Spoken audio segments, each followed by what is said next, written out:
Stream. False start because you're an idiot. Sorry, mate. Sorry. I What thought I is was having that? audio issues. We thought. And it turns out I had the Twitch open on a closed down window. So then when I thought I could hear Tom repeat himself, it's because I had it on playback 5 seconds later. Yeah, so Shocking. it was me repeating myself, but only because you were on the stream. You were watching the stream. Such an idiot. Oh, Such well. an idiot. Yeah. What do you think of his headset anyway? I love it. I love it. I love... Look like a gamer. You do look like a gamer. I love the fact that the red wire sort of goes with the shirt as well. It's trying to bet its way in. Mate, this shirt actually looks... This is the first time I've worn it. So, you know, we... obviously, we play five-a-side, don't we? Yes, yeah. Hence, kind of why these get a run out. We turned up. Luke Taylor turned up on his second week with this exact shirt, didn't he? So I was like, oh, God. Were you furioso at that point? Thinking my best shirt has been pinched? Yeah, this is the first time I've not been able to debut it because Luke Taylor bowled in and robbed it, but I think it's looking kind of cool. I've moved the shirts behind me as well just to show off my fantastic shirt collection to everyone. On that point, this is my rail. Oh, nice. That okay. I bought. Yeah. And it was due to arrive today between 2 and 5. It hadn't turned up at 5. And I then forgot about it to this point. And as we were setting up for the stream, I thought, oh, why don't I just check? On the off chance, just check. And they literally not even rung the doorbell. Just chucked it on the front doorstep. Just chucked it on the front doorstep. Mate, the amount of times that I've had... Now, we're going way off tangent, but that's the whole point of us just chin-wagging, isn't it? Yeah. You know where I sit in my house to work from home, right? So I sit here, and you know where the front door is in relation to this. The amount of times I've been working or on calls, and I've got the door open so I can sort of hear what goes on. Yeah. They ring the doorbell or bang on the front door. If someone hasn't started to march towards the front door in the first 15 seconds max, we had to start locking the door because the Amazon or Hermes people open the front door and just put the parcel in the hall. Yeah, that's not right, is it? Mate, no. And I've had to start locking the door because I'm just like, as if. And if they don't do that, they lob it over there. They do, yeah. That's the thing that annoys me is like, not that anyone's going to come and rob this, right? And if they ring the doorbell and I'm on a call or something and I can't answer or, you know, not in, it's fair enough. But the whole, just leave it there. Yeah, rattles me. But either way, you finally... So did you use that link that I sent you? Yeah. No. Like, these come together... Oh, no, okay. But anyway, either way, these rails are really cool, mate. So get yours set up. And then when we come on, you can just It'll be there. And also for the Sensational Shirt stream, which this shirt, of course, featured on yesterday. Great shirt. Yeah, so I will then pull the shirt rail up and I'll stand next to it and nice. You know, take shirts off and they'll be on hangers there. So it will look really good. Really looking forward to getting it set cool. up. That stream was so cool. Those I don't know how you do those reels, but they're so cool. Great song choice as well. What made you think of using that song? As you know, throughout the working day, I have to have music on, or I simply sit and do nothing. This is just a thing. But one thing that I always end up listening to is like old school FIFA and LMA Manager and football game bangers. Yeah. You said that actually. Yeah. So I've got a playlist of them, and obviously, it's a song you've got to be in the mood for sometimes because it's quite in your face. But I was there and I was like, you know what? Doing all this, talking about football like we do and in the way that we do. And these Minnow Nations does really take me back to 2010 and all the stuff I'm doing, as you know, on Pro Evo at the moment to try and take the game that we've built to kind of the next level. Again, It just gives me that throwback vibes, and it needed a good throwback tune, I feel, and I feel like Jerk It Out for no apparent reason is such a football anthem. It's weird, isn't it? Yeah. I don't know if it's because kind of our generation. We kind of when we were younger, so that song was big on FIFA 2004, and then it was also then on LMA Manager 2005. What a game! Yeah. We didn't get FIFA 2004, did we? But I remember getting LMA 2005, and we used to just spend our whole time basically sacking off investing in the squad and just basically building as big a stadium as we possibly could. the Eastern Wing would always get a huge upgrade. Yeah. Oh yeah, good. But no, great reel, great shirt. Love it. Well, a number of great shirts in the collection. This one is one of those ones where, as I said on the stream, it's also okay quality, so I'm not itchy as I wear it. Unfortunately, the Adorito Fernandez goalkeeper shirt is not a comfy one. Is it crusty? It's crusty. It looks good though. Yeah, it looks all right, and obviously the Anguilla shirt as well is. I don't know how big the boys get out there in Anguilla, but it's a large, and I'm not massive, but I'm not small. I'm very tall, and it's like a tent. Yeah, but it's comfy. Yeah. I thought it was hanging off yesterday. I love the over pronunciation of Anguilla now that you've been called out. Yes, now that it's not called Anguilla. Yeah, now I think everyone we know calls it Anguilla though, don't they? Yeah, and I don't know why, because it doesn't say Anguilla. It says Anguilla. You look at the word, and that's what it says. But I don't know why. But you know, in your head, every time you look at it, you just want to say Anguilla. You really do. But yeah, obviously, I got a voice note, as you know, from Johnny Gishard, who we're fortunate enough to be interviewing at some point, and that silky Anguillan voice convinced me. Sensational. Yeah, really looking forward to having him on the show. And also, that'd be great. Really good. Yeah, there's a number of players, and also there's one other player that's potentially going to come on as well, which would be a really cool one at some point too. So stuff like that's all great. But yeah, the shirt streams is something that's going to be a regular, because as you know, and looking behind you, I'll be stealing some of yours too to chat through. Yeah, we've got some good numbers here. We've got some good numbers. Oh yeah, mate. Well, as I say, if we need, or if we're sort of trying to get people to come on, give up their time to talk to a pair of numpties that have a weird obsession with Minnow Nation football, we've got to start churning out some content, haven't we?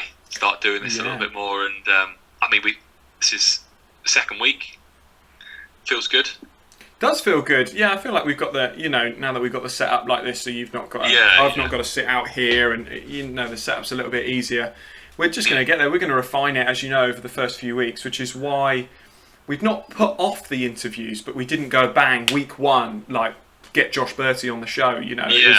For sure. Give us a month to kind of work out what this is, work out what we want to do with it, see if it's got legs, and truth be told, we just enjoy it, don't we? So, it'll be good. Mate, we talk football, we're talking international football, we're chilling here with a cuppa. It's great, isn't it? Exactly. And that's what we kind of want the whole feel of this to be. Me and you, and then kind of anyone and everyone that joins in just feels just sort of chilled and kind of enjoys listening to a pair of idiots just talk about football, essentially, isn't it? Yeah. So, is that kind of nice? That's kind of a nice little segue into what we wanted to talk about tonight, really. And I say what we wanted to talk about tonight. We've not really got an agenda per se, have we, or anything like that? But we kind of earmarked with the return of World Cup qualifiers. So England announced their squad today, didn't they? Actually, and there's been some announcements earlier in the week. But we're going to sidestep that. This show and kind of this channel's all about those minnow nations, the sort of bottom feeders of international football, and I guess kind of the home of that is the CONCACAF region. And with the CONCACAF World Cup qualification starting again next Friday, the octagonal stage comes about next Friday,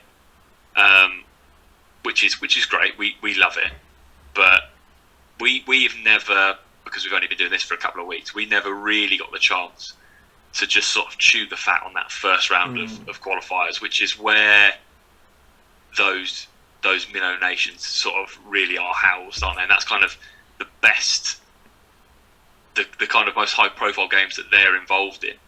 And at that group stage, CONCACAF rejigged it, didn't they, for the 2022, and some amazing sort of performances and results and moments. So just with all that kind of sort of bubbling away and international football returning after this weekend, it just felt like a nice opportunity to use that as an easy route into kind of a region that we love just to talk about. Yeah, well, we can talk about as many regions as we sort of have time for. I think that it's safe to say that the Europe and the CONMEBOL, or however you want to say that one, isn't top of our list to talk about, because there's a few sides in Europe, as you know, as we touched on last week, that we might end up speaking about. Your Andorra, Gibraltar, Malta, San Marino, sort of Liechtenstein, sides at that kind of level. And certainly, obviously, in the CONMEBOL, like the worst nation there is Bolivia, who would swat aside, a huge portion of nations around the world. So, but as you know, as we know, CONCACAF is the region that you and I were staying up until the early hours of the morning watching games in that first round. I think I've looked back this afternoon at the tournament structure and how they developed it over the last few years, and whilst I really, really love it now, it's way better now, because the old structure, from a Turks and Caicos Islands point of view, as you know, like 2 games max. The same for a lot of these nations. You get 2 games. You get a double legger against a side that was more often than not slightly better. Like Turks and Caicos Islands played St Kitts and Nevis is the kind of famous example. They lost 6-2 and then 6-2 again, which is incredible. And whilst that's amazing, because they actually scored 4, like they were both 8-goal thriller games, that would then be curtains. And now with the tournament set up as it is, it's disappointing. Touched on Turks and Caicos Islands again. Disappointing for them that St Lucia didn't compete this time, because that was one team out of their group. So they only played, 3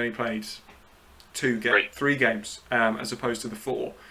But for most other sides, you're doubling the amount of games that you play, which doesn't necessarily make it more competitive, but makes it more of a thing. It's more of a campaign rather than a quick 2-legger hopping across to another island and then your World Cup's done. So, and I suppose the big side, I thought, looking at the octagonal as it is now, it's not that I've got issues with the octagonal, but there's 8 teams in it. 5 of them get a bye into that round anyway. Yeah. Which is tough, because they're the top 5 seeded nations. Does that just make the rest of it more competitive? Probably. Because if the USA were in like the group with British Virgin Islands or St Vincent and the Grenadines, they'd win anyway. So is it just a foregone conclusion? But does it undermine a little bit the fact that of these, however many nations it is, probably about 25 ballpark, get whittled down to 3? That end up in the final. I don't know. We should know, shouldn't we? Really, but yeah, I know the point you're trying to make. Yeah. Well, so there's 3, but this is the way to work it out. There's 3, and they're there because they won a game against another 3. So there's 6 groups and 6 group winners, and the groups are 5. So there's 30. 30 get whittled down to 3 because 5 of the octagonal are fixed. Yeah. And I think that's where I struggle a bit. But nonetheless, probably the dark horses in many ways, El Salvador are in the octagonal. Yeah. And they've done really, really well to do that. I mean, they've had, of their run, they've had a good run through. So their group wasn't easy,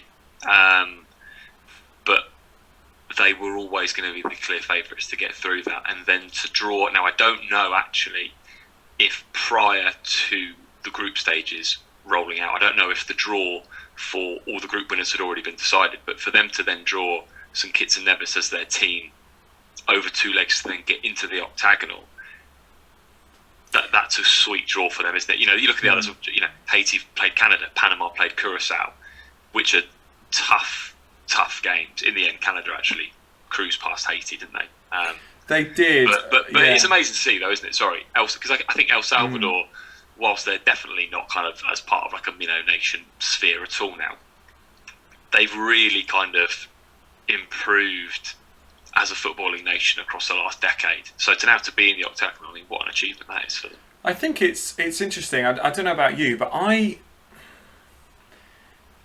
sometimes forget that these Central American countries are very, very good. Because we have such a passion and a flair for these island nations out in the CONCACAF. You forget I didn't know until earlier research this afternoon. El Salvador qualified for 2 World Cups. They're now in Group A of the CONCACAF Nations League after walking their group in League A after walking in League B, and you think, wow, you know, what's more impressive potentially? Wow. What's more impressive than El Salvador getting to the group in many ways is that Montserrat ran them really close. Yeah, they did. And I mean, what an achievement that is. They didn't lose a game, Montserrat, in qualification. No, they drew with El Salvador. They drew 2. Yeah. So they missed out by 2 points. Didn't they? I mean, it probably is worth caveating that draw with El Salvador. They got battered. Brooks Mead in goal for Montserrat. Incredible. It was 1-1, I think. It was. They scored it was last min. Montserrat scored last min. Was it? Yeah. Well, of course it was. But for them, and correct me if I'm wrong, but I think this was the campaign that Montserrat picked up their first win, the first ever World Cup qualifying win. Yeah. I mean, Montserrat, it's a golden era for them, isn't it? And I think that the players that they've got available and the performances now that come together is kind of highlighted in that group stage performance, really, of no defeats and the second spot. I mean, it was a tough group. Sorry, just to cut across. There's no gimmies there, is it? El Salvador, they got a good point of, and then Antigua and Barbuda have got a decent international heritage for that level. Granada, that are kind of going through a little bit of a transition, and USVI, that were always going to be the whipping boys of that group. But for Montserrat to come second is, I mean, fair play. But I mean, Lyle Taylor up front for your team's always going to cause problems, isn't it? Yeah, absolutely. Like, what a player for them to have. And like you say, it is their kind of golden generation, because Lyle Taylor, obviously the standout player, but a number of Football League players, established Football League players in the rest of that side as well. You know, both the Comleys, Nathan Pond as well. Just to pick out a few, Matty Willock at the back. A really, really solid side. I suppose the crazy thing is, because yes, you can look at it, if they'd have beaten Antigua, I think that game was 2-2. If they'd have beaten Antigua, they'd have been on level points with El Salvador, but they wouldn't have gone through anyway, because El Salvador did beat the USVI 7-0, so skewed the GD. But I suppose the crazy thing and the good thing about the new format is, if Montserrat do, more by luck than judgment, get through that group, they would play St Kitts, and then either St Kitts or Montserrat would have, for the first time ever, been in that octagonal. Yeah. So, and yes, they'd have never made it, but what a campaign. Yeah, it really is. It'll be really, really interesting, sort of taking a step back, when after Qatar, when the 2026 tournament, I think that's the one hosted across US and Canada and Mexico, when it moves then to 48 teams, what is and it might be somewhere, it might be documented somewhere, I haven't actually done my research, but how each region, how many slots does each region get? Well, it's not just slots, because of course CONCACAF has 3.5 at the moment, and the fourth place in that octagonal will play an interconfed playoff. But it's not just that. It's that how are they going to work it? Because surely the host nations will auto qualify like Qatar. That's a very good point. Actually. So how does that work? How will that affect it? That's 3 of the 3.5 that they currently get are auto in there.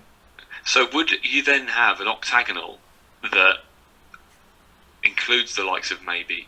Is there a chance for then maybe a Montserrat to get through to an octagonal? Maybe the format's similar because they've already got... I don't know. Really interesting. Really, really interesting. It will be. It will be incredibly interesting to see how they do it, because Qatar in Asia at the moment have played up to this point. They've played in the qualifiers. But now that we're through to the... I think we're in the penultimate stage now in the AFC... They've now dropped out because they are hosting the World Cup. So, but with the US and Canada and Mexico, they don't even come in till the end. So if they're not in there, we could have an octagonal where instead of competing for 3.5 places, say you're competing for 1.5, 2.5, depending on how they expand the tournament. But it might still be playing for 3.5, because they might have just extended the CONCACAF region's allocation by 3, mightn't they? So it'd be interesting. I mean, kind of. That's a little bit of a nice sort of path into talking about kind of Canada and their group and how they're getting on, because you'd be looking at, and I'm sure, well, would that be their first World Cup? Canada's because they're hosting that with USA and Mexico. I don't know. It might not be, but that could well be their first World Cup. And they're in the octagonal for the 2022. I don't see them. They've got some good players, of course, but well, that octagonal will be interesting because, of course, like say Panama, who just beat Curacao. You've got to think Curacao, golden generation for them. They'll be golden generation at the moment. Of course, they're going from strength to strength. They'll be disappointed they didn't get through to the octagonal. You know, you got Panama, Jamaica. They're looking strong. US, Mexico, of course, Canada.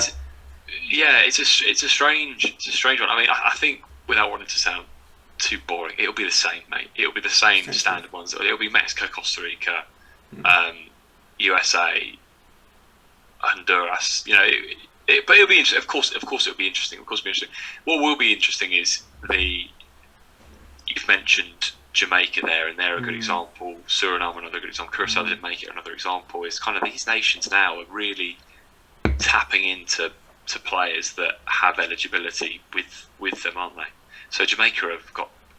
I mean, Antonio's the latest one, isn't he? You know, we know that quite closely. Jamal Lowe as West well. Ham fans, and they've got an awful lot of English-based players, Premier League, Championship English-based players going to play for them now. Curacao and Suriname the same, with just hordes of very, very solid Eredivisie Dutch players now going to play for them. And they missed out, didn't they, Suriname? I mean, in qualifying they didn't get through. Canada, tough group with Canada. I think whenever you're in a group with Canada at that sort of stage of the competition, they've probably got a bit of a rough end of the draw, really. Because that was always going to be a real test for them. But the rest of their group, Bermuda, Aruba and Cayman Islands, it was always going to be a walk, and then it came down to that clash, didn't it, between the two of them. So yeah. But these teams are going to go from strength to strength because they're literally looking. They get to a point and they go, right, has he had a call up? Has he played for the Netherlands? No. Well, let's bring him over and let's get him involved. And it is, whilst it must be difficult for sides who haven't had that same, that, you know, who have slightly different eligibility rules, because of course, you know, if you play for Curacao, you're still Dutch. You're not, you know, like if Antonio, for all intents and purposes, now could sort of, yes, of course he's English as we know, but he plays for Jamaica because he has, you know, links to Jamaica, so part of his family is Jamaican. Whereas Curacao, Curacao, Suriname with the Dutch affiliation is slightly different rules, and you think, whilst it's great and they benefit from that, how is you know, any number of teams gonna be able to compete with that don't maybe have that same, the smaller nations who haven't had the same movement of people throughout, you know, history. It's going to be more challenging. But what it is going to mean is that octagonal becomes more and more competitive. Yeah, it's that. It might be something that they revisit, and it's broadened beyond just the 8, because you've got those nations that we've mentioned that are so strong now that being in with the smaller teams just becomes a non-event. The snappy Caymans, rock bottom of that group, which is what was their defeat to Canada? Was it 13-0? I know they conceded a truckload of goals. It was, I think it was 11.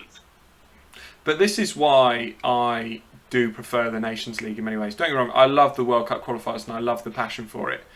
But with the new Nations League set up all across the world, it is way better for these teams because, you know, whilst it's amazing every 4 years, for example, like when the Caymans played Canada, you've got Alphonso Davies playing wherever he wants on the pitch. We're talking about a world-class, future world-class footballer, already arguably a world-class footballer. And that's an incredible achievement for these players to even just grace the pitch with him. But equally, that, you know, I'm so excited for the CONCACAF Nations League draw at the early part of next year, because, or is it later this year? I can't remember which one when the draw is. But you know, particularly Nations League C, there's some great passionate fixtures there. Really great fixtures there. But 100%. But what you don't get with that is the sort of things that we will be looking when we speak to the players. If you were to ask them, what's the best game you played in? It's going to be these World Cup qualies, to come up against Premier League and Championship and kind of top tier European League footballers.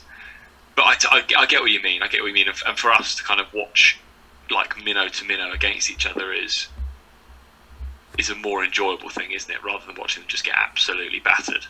Well, we watched Belize versus the Turks and Caicos Islands, a game that finished 8-0 in the end. 5-0. 5. TCA. I know TCA conceded 5-0. 22 in their 3 games. Yeah, so it was 5-0 in the end. But that's like a minnow versus minnow game. Yeah. And that was a competitive game, and that's why but Belize, I think, they're in League B though, aren't they? No, they are. They are obviously a more up together side in many ways, and obviously don't forget that the Turks and Caicos Islands were without a few players because of travel and stuff like that with COVID. But that's the level, I suppose, to this game, because Belize would also really, really struggle. There's so many tiers to the CONCACAF, and I suppose that's what makes it arguably one of the most enjoyable regions to kind of talk about. But the only team that conceded more than the TCA across their World Cup qualification campaign was Anguilla. Yes, they conceded 23, but they played an extra game more. I know. But what's amazing as part of that is that I don't think that Brooks or Turbyfield, when he went in goal, played bad at all. I just think they came up against some sides. Don't get me wrong. I mean, Belize, that was the unfortunate classic Turks and Caicos Islands capitulation of just before half-time, and then just at the start of the second half, and then just before the end of the game again. It's, those half-hour periods in each half, they're absolutely brilliant, and then it's just either end. But, don't forget that Dion McCauley scored a bicycle kick to make that 1-0, and some of the goals were really top quality from Belize. But equally, the Haiti game was tough to watch. That was 10-0. But I mean, Haiti are a good side. Gold Cup semi-finalists or something like that, wasn't it, quite recently? I think that all... No, that's just Gold Cup stuff. It's just passed. It's quite recent, wasn't it? Yeah. Because I was looking at some Granada stuff. We're kind of hopping about all over the place here, actually. So I looked at Granada that came 4th in their group for World Cup qualies. I was like, that's surprising for what was always quite a strong, smaller kind of nation. Yeah, back in the day. And they've got a lot of UK-based players, actually. I think we're going to have to do a bit more digging around them, because I think there could be some lower league English games that have got some internationals for us to go and watch. Power, to be honest, but there's a lot of young. They've got a bit of a new sort of young team that's coming together there, so it could be interesting to keep an eye on. Is Straker Granada? Yes, as an example, I believe so. That's a really no. He's not. I think he's from Barbados. Straker. We'll have to look at that, because I think he's from Granada. Straker, I'm pretty sure at Barbados. I mean, one to look at. But there's, and this is the brilliant thing about obviously us being UK based, is that actually there's so many CONCACAF players, not too far away. Yeah. Well, mate, we're really gonna have to look at what games we can go to that are local, and also we'll have to pick and choose those like teams that have got players from Dominica, Montserrat, BVI, and try and sort of, when they play each other, and just pick a few out and go. We could probably do a little bit from them as well. That'd be really, really cool. Yeah, it would be. It would be awesome, and there's a number of things like that. We spoke earlier about the expanding World Cup going to 48 teams. One thing that I think is going to be quite interesting is how the OFC, the Oceanic Football Confederation, reacts to that. What that means for them, because we're then talking about a continent that have only ever really had, obviously since Australia moved, only ever had New Zealand even think about qualifying. Tahiti were in the Confederation Games at one point, as we'll fondly remember, for Stevie Chong Hui. I've brought They that lost, up. was it? It was 6-1 against Nigeria, wasn't it? Yeah, it was Yeah. incredible. But you know, I looked at that. They've not even started World Cup qualification for next year's World Cup. No. I don't know how they're going to deal with that, and I don't know. I don't even think they've drawn the groups or anything. They haven't. They've not done anything. Yeah, it's really, really strange. I don't know. I don't know if it's a COVID thing or what the situation's going to be there. But that's one to keep an eye on for sure. That'll be worth a video to talk over that when the draw's done and kind of give predictions. Actually, we should do that for sure. Actually, when the rounds come up, if it still ties in with kind of what the core focus of the channel is, which is about all these Minnow nations, isn't it? We're not going to do it for the octagonal, that'll be for CONCACAF because that's all the big teams. But when it is kind of draws and when it's kind of CONCACAF Nations League stuff, we should get some predictions and stuff in, and also some watch-alongs. Yeah, for sure, mate, definitely. That would be really good fun. And I think that there would be, I'm not going to say a massive appetite for that, but when we were looking at trying to find streams for those World Cup qualifier games, when they were on, you go on YouTube and there were kind of almost like spoofy versions of like live streams and stuff, and you would have quite a few people that would clicked in and seen if it was like a genuine thing and like left a comment of, oh, this is fake kind of thing. So I think that'd be something that if we could build up an audience for, or even just do it anyway, just as kind of, because we're going to be watching the games, aren't we? So, well, I mean, we're going to be watching them, so we might as well. Obviously, it will be like this, and we'll just have to have the score at the top because of like copyright stuff. Oh yeah, for sure. But still, just talking through the game, sort of commentating on it, that would be. I would really look forward to that. And obviously, I'm not sure if we'll be able to actually find anything for some of the Asian qualifiers that are coming up as well. Because one game that particularly stuck out to me, Oman played Japan. Yeah, Oman have made it through, which is incredible. So just talk to me on Asia actually, because I've caught up. So what stage are they? Are they at the third round now? So they've done. Yeah. Okay. Asia, one of the most complicated routes to the World Cup. Yeah. So they've slightly changed how they do it, and I worked this out earlier. If you were in the first round, which is a head-to-head, right? So examples of teams in there: Mongolia, Sri Lanka, Bhutan. Sides like that. If you started there, so let's take Malaysia for example, because we know they got through and they beat Timor-Leste. If Malaysia were in that first round and went all the way and qualified for the World Cup, if they did it, they would have to have played 20 games. Wow. Through 4 different rounds. There's the double-legger head-to-head. Then there is an 8-game group. Yeah. And now they're in the third stage, which is a 10-game group. Yeah. And then, in fact, is it 20? Is it 22? Because then there's 2 teams that then do a head-to-head. One of them automatically qualifies, and the other, because they also get a half slot, then does the Interconfed playoff. Jesus, that is some campaign, isn't it? Oh, it's a huge campaign, and you look at it, and there's so many teams. We're now, unfortunately, as we are in Africa, debatably, which we'll get onto briefly in a second, is we are now at the stage where the big boys flex their muscles and just swap these teams aside. Which is unfortunate because for Oman and Lebanon and Vietnam and things like that, teams that have made it through to this stage, they've done fantastic, but now comes a bruising potentially. Yeah, it is. It's hard, but it gets to the stage in World Cup qualifiers where the bigger nations they're not going to try and blood in young players. It gets to the point where we need to win the game. Yeah. We need to qualify.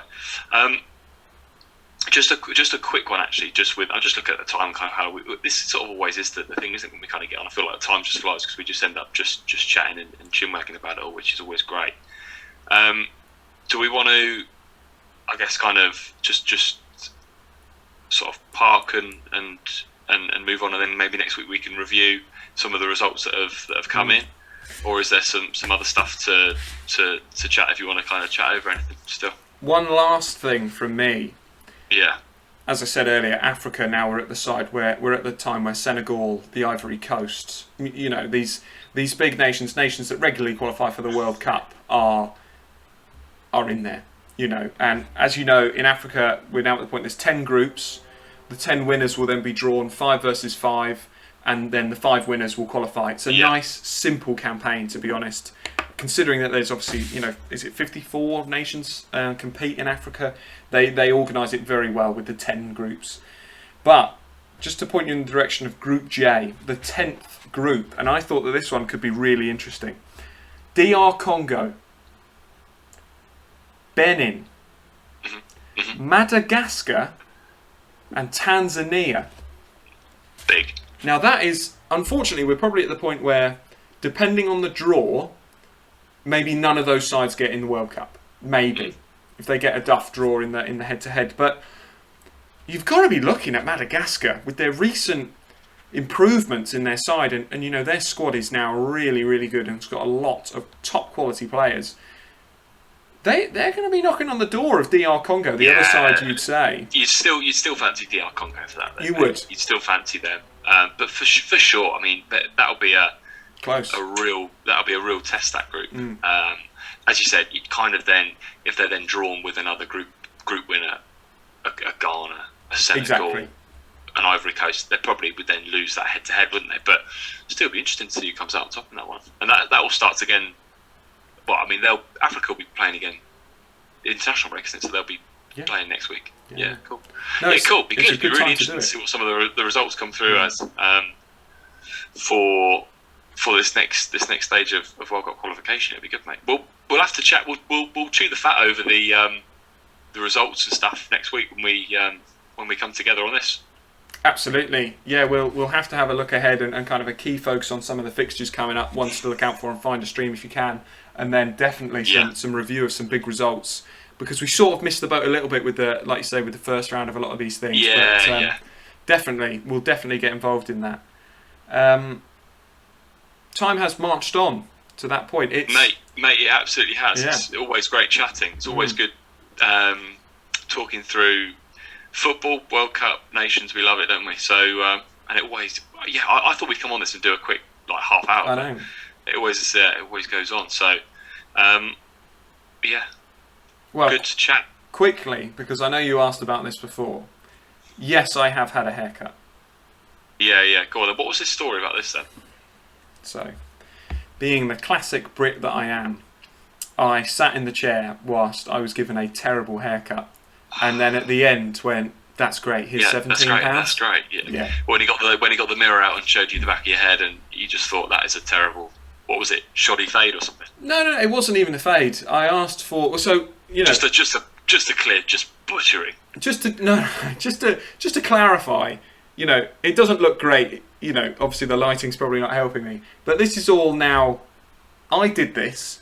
Yeah. I went in with just a longer version of this on the sides and a bit, you know, out of whack because it had been a few weeks. And I came out with exactly the same hair because I've never seen anyone. When I said grade 1 faded up on the sides and just, you know, tidied up on top. I've never seen the razors get less light of day. And I was there and it was like this at the end. And I was sat there the whole time and I was thinking, at some point he's got to get. Sorry, is he going to sort that out? Is he going to sort that out? Is he going to sort that out? But you know, obviously. And then he didn't, and he goes, and you're sat there going, "Oh, what on earth is that?" He shows you, and you go, "Oh no, that's great." And he goes, "Yeah, 20 quid then, thanks, mate." Effectively, like, yeah, that's great, yeah. It's what's incredible. Cut your own hair. What's incredible is I'm sat there 2 minutes before he's finished, thinking he ain't doing this properly. And he started to tidy up the little bits at the back, and that's when it dawns on you. Go, oh no, he's on the home straight. He thinks he's done. He's done. He's finitoed. And you know, I don't mind it because actually, you know, he tidied up that bit. So when I then go, that's the bit I struggle with when I cut my own hair.